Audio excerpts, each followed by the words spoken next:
Hello everyone, I'm Sue Stolton from Equilibrium Research, and earlier this year we were asked by IUCN in Jordan to work on a Protected Area Management Effectiveness project, a PAMI project, specifically looking at the Management Effectiveness Tracking Tool, the MET, and how it could be adapted for use in protected areas in Jordan.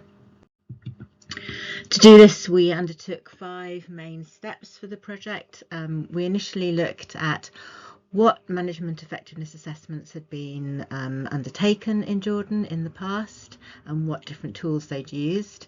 And we also looked at management effectiveness assessments that had specifically looked at issues around gender and climate change, which were the 2 focuses of this specific project. From this data and experience, we developed the first version of the JOMET, the Jordanian MET, looking specifically at these new questions and any other adaptations that were needed.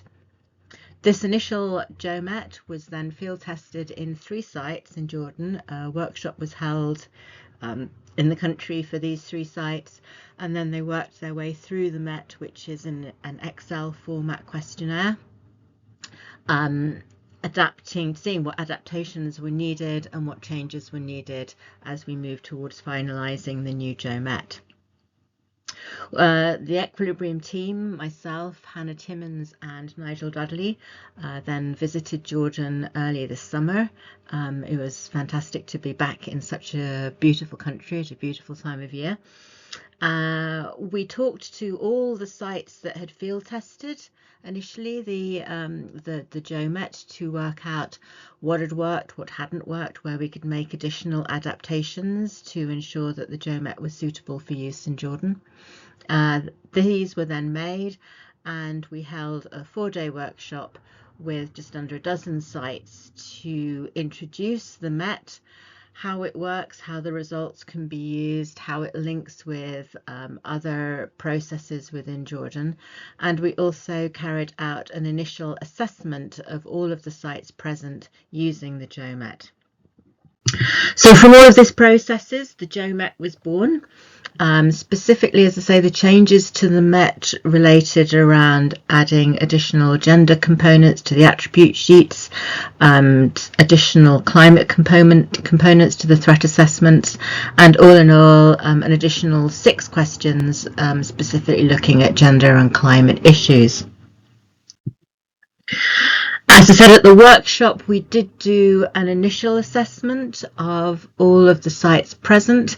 I would say it was initial because we only had 1 or 2 people at the workshop from each site, and the idea was that they would then take these results and the experiences of understanding the MET back to their sites to talk with other staff and to revise and develop their assessments in full, and specifically to look at the action plans which come out of doing the MET assessment.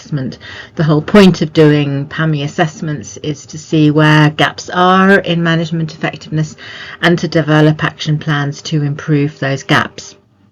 So anyway, from the kind of average scores across all the sites that were present in the workshop, we can see that management effectiveness in Jordan is pretty good. All in all, the scores were quite high. Definitely there were individual gaps in specific sites that need to be addressed.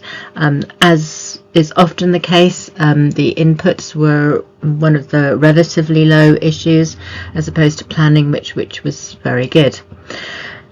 So we'd like to thank all at IUCN ROWA for inviting us to do this project, for their extreme dedication in developing the JOMET, and wish everyone working in protected areas in Jordan good luck with using the JOMET in the future, which we hope will be an important tool for all protected areas in both understanding management effectiveness and improving management effectiveness. Thank you.